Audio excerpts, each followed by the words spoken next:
Assalamualaikum warahmatullahi wabarakatuh. Kembali lagi bersama saya Tino Widiantoro, guru Bahasa Indonesia di SMA Martia Bakti. Sebelum pembahasan di pertemuan ketiga ini kita mulai, alangkah baiknya kita berdoa terlebih dahulu agar pembelajaran hari ini berkah dan bermanfaat. Berdoa dimulai. Nah, di pertemuan kali ini saya masih akan membahas beberapa soal yang sudah kalian kerjakan di siang hari tadi, dan saya berterima kasih bagi teman-teman yang sudah berpartisipasi dalam mengikuti bimbel UTBK, di mana pada kesempatan kali ini kita akan membahas soal-soal yang sudah kalian kerjakan. Kita langsung saja. Yang pertama, di sini ada soal membahas mengenai inti kalimat pada sebuah teks. Nah, di sini sudah bisa kalian lihat, di sini ada teksnya ya, dan teksnya ini bisa kalian baca tadi ketika kalian mengerjakan soal. Nah, kita langsung saja pada pembahasan. Yang pertama, inti kalimat itu merujuk pada struktur inti dalam sebuah kalimat. Fungsi kalimat yang termasuk ke dalam inti kalimat adalah fungsi subjek dan predikat tanpa menggunakan perluasan. Fungsi itu sendiri memiliki tujuan yang mengarah pada objek, harus ditambahkan jika predikatnya berjenis verba aktif transitif. Untuk menemukan inti kalimat, kalian cukup mencari fungsi inti, subjek dan predikatnya dengan membuang perluasannya. Nah, kita lihat struktur kalimat pada kalimat nomor 3. Pasalnya, Columbus yang dicatat dalam sejarah sebagai penemu benua Amerika ternyata tidak pernah menginjakkan kakinya ke Amerika Utara. Nah, di sini kata Columbus yang dicatat dalam sejarah sebagai penemu benua Amerika ternyata tak pernah menginjakkan kakinya di benua Amerika merupakan inti dari kalimat dalam suatu paragraf. Mengapa demikian? Bisa kita lihat di sini. Columbus masuk ke dalam subjek. Ya, subjeknya itu jadi Columbus. Lalu ternyata tak pernah menginjakkan adalah sebuah predikat. Tentunya di sini kakinya merupakan sebuah objek. Nah, di sini bisa kalian lihat membuang perluasannya. Perluasan itu adalah ini, ke Amerika, yang dimana di sini menjelaskan sebuah keterangan tempat. Nah, jadi inti dari struktur kalimat nomor 3 adalah Columbus tak pernah menginjakkan kaki. Itu ada di opsi B. Nah, jadi jawabannya adalah B, karena itu merupakan inti kalimat pada paragraf tersebut. Baik, kita lanjut membahas soal nomor 2, di mana di sini kita mencari sebuah pernyataan yang tidak sesuai dengan isi teks tersebut. Nah, pernyataan yang tidak sesuai terdapat pada pernyataan bahwa seorang penipu pasti memiliki sifat psikopat. Karena hal ini dapat dibandingkan dengan informasi yang ada di kalimat nomor 7, bahwa tidak semua penipu harus memiliki ketiga hal yang dibutuhkan.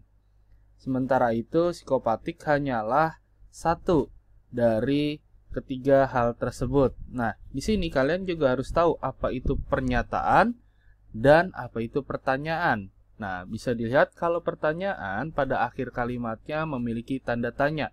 Sementara pernyataan itu sesuatu yang sifatnya fakta.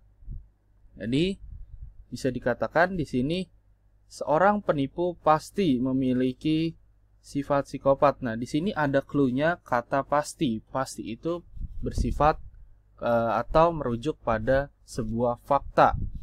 Jadi jawaban yang tepat atau jawaban yang kita cari adalah B, yang merupakan sebuah pernyataan yang tidak sesuai dengan teks tersebut.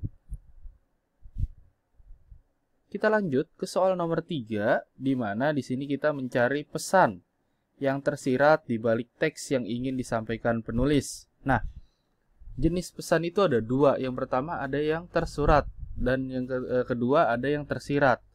Pesan tersirat adalah pesan atau informasi yang tidak tertulis secara langsung di dalam teks, tetapi tetap menjadi tujuan dibuatnya sebuah teks.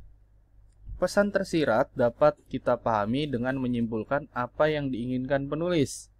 Pesan tersirat yang disampaikan penulis dalam teks tersebut adalah mewaspadai konten media yang dapat memicu radikalisme. Hal ini dapat dibuktikan melalui informasi yang terdapat di dalam gagasan utama, yaitu perlunya peningkatan literasi untuk menangkal konten negatif media. Informasi mengenai konten negatif itu pada media diperkuat oleh informasi yang terdapat di dalam gagasan penjelas. Seperti media arus utama, ini sebenarnya harus ya, media harus utama maupun sosial berpotensi dijadikan sebagai senjata terorisme. Itu pada kalimat nomor 1. Informasi ini menjelaskan kepada pembaca bahwa selain sebagai pemberi informasi, media dapat menjadi penyebar ideologi sesat dan radikalisme sehingga harus diwaspadai. Jadi pesan yang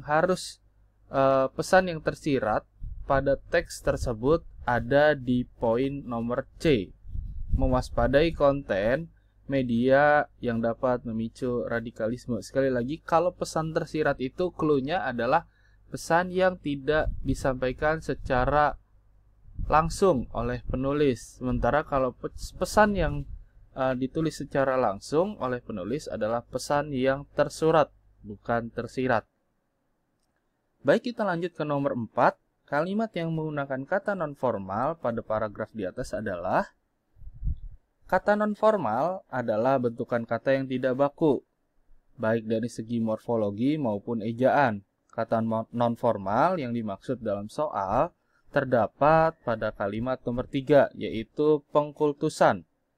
Kata pengkultusan sendiri itu merupakan kata turunan yang dibentuk dengan kata dasar kultus. Kata-kata yang berhuruf awalan K mengalami asimilasi sehingga berdasarkan morfologi mengalami perubahan, yaitu pengkultusan. Nah, jadi setiap kata-kata yang memiliki awalan huruf K itu mengalami proses asimilasi atau peleburan. Sini peleburannya langsung pada imbuhan meng gitu ya. Jadi kata yang kita cari bentuk nonformalnya pada kalimat tersebut ada di poin D, yaitu kalimat nomor 3. Kita ambil clue-nya adalah kata pengkultusan. Nah, kita lanjut ke soal berikutnya di nomor 5. Kalimat yang seharusnya tepat mengakhiri teks di atas adalah, untuk mengakhiri sebuah teks atau paragraf dibutuhkan kalimat yang koheren dengan gagasan utama.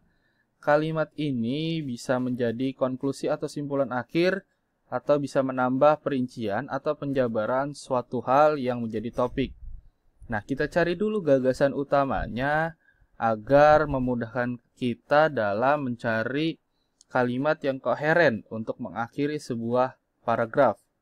Pernyataan ini kita lihat ada gagasan utama terdapat pada kalimat nomor 1.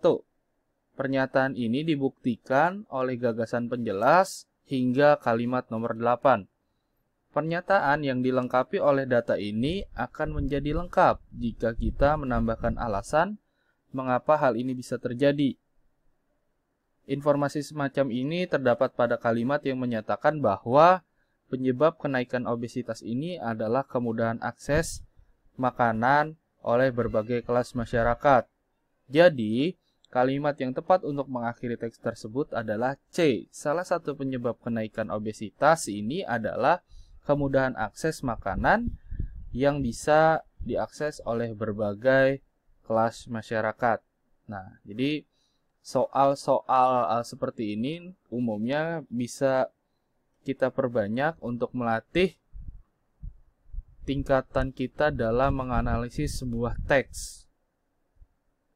Lanjut ke soal nomor 6, yaitu mencari sebuah ide pokok pada paragraf pertama. Nah, di sini ada dua paragraf.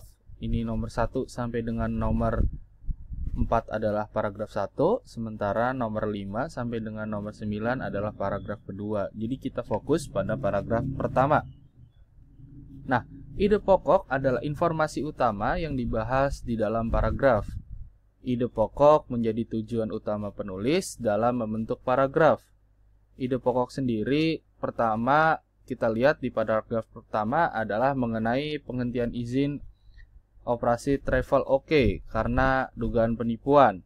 Nah, ini dibahas ya di paragraf nomor 1 itu adalah mengenai penghentian izin operasi travel OK. Hal ini terdapat di kalimat nomor 1 dan dibuktikan oleh kalimat-kalimat setelahnya sehingga gagasan penjelas yang menjabarkan cara penipuan yang dilakukan oknum travel OK menggunakan skema Ponzi. Jadi bisa kita lihat ide pokok yang terdapat pada paragraf pertama terletak pada izin operasi travel OK dihentikan oleh otoritas jasa keuangan. Itu ada di option C. Kita lanjut ke soal nomor 7. Nah, ini nomor 7 dan nomor 6 ini agak relevan karena membahas mengenai ide pokok atau gagasan utama. Nah, sekarang kita mencari gagasan utama yang tepat untuk melanjutkan paragraf.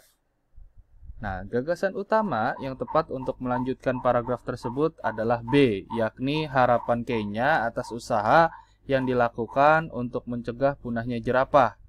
Pernyataan ini relevan dengan informasi yang ada di akhir teks tersebut, sehingga pemerintah Kenya akan mengupayakan berbagai cara untuk mengatasi masalah punahnya jerapah di Kenya. Setelah melakukan upaya, tentunya dibutuhkan informasi seperti apa keadaan satwa di Kenya yang diharapkan ke depannya itu bisa jauh lebih baik dan mencegah kepunahan. Nah, jadi gagasan utama itu sudah kita bahas di pertemuan-pertemuan sebelumnya adalah inti atau kalimat utama dalam sebuah paragraf. Jadi sebelum kalian mencari gagasan utama, terlebih dahulu kalian mencari kalimat utamanya, karena di dalam kalimat utama itu pasti sudah terdapat sebuah gagasan utama. Nah, gagasan utama pada soal nomor 7 ini adalah B, harapan Kenya atas usaha yang dilakukan untuk mencegah punahnya jerapah. Oke. Nah, selanjutnya di soal nomor 8, kita akan mencari simpulan yang tepat untuk teks tersebut.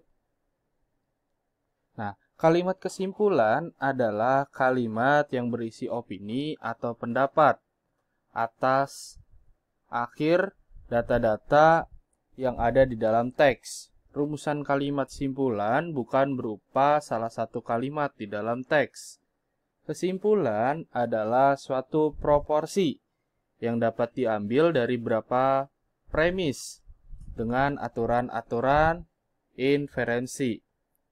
Bisa dibilang, kesimpulan itu merupakan sebuah gagasan yang tercapai pada akhir pembicaraan. Dengan kata lain, kesimpulan ini merupakan sebuah hasil akhir dari sebuah pembicaraan. Nah, bisa kita lihat di sini mungkin kalimat simpulan yang tepat untuk menjawab soal nomor 8 ada di option A, karena di sini memaparkan bagaimana upaya yang dilakukan Kenya untuk mengatasi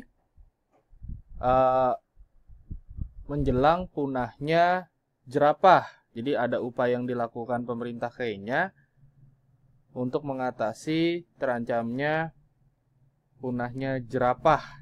Jadi option yang tepat untuk menjawab soal nomor 8 ada di option A. Baik, terima kasih. Sekian pembahasan UTBK kali ini. Semoga berkah, semoga bermanfaat. Wabillahi taufiq walhidayah. Assalamualaikum warahmatullahi wabarakatuh.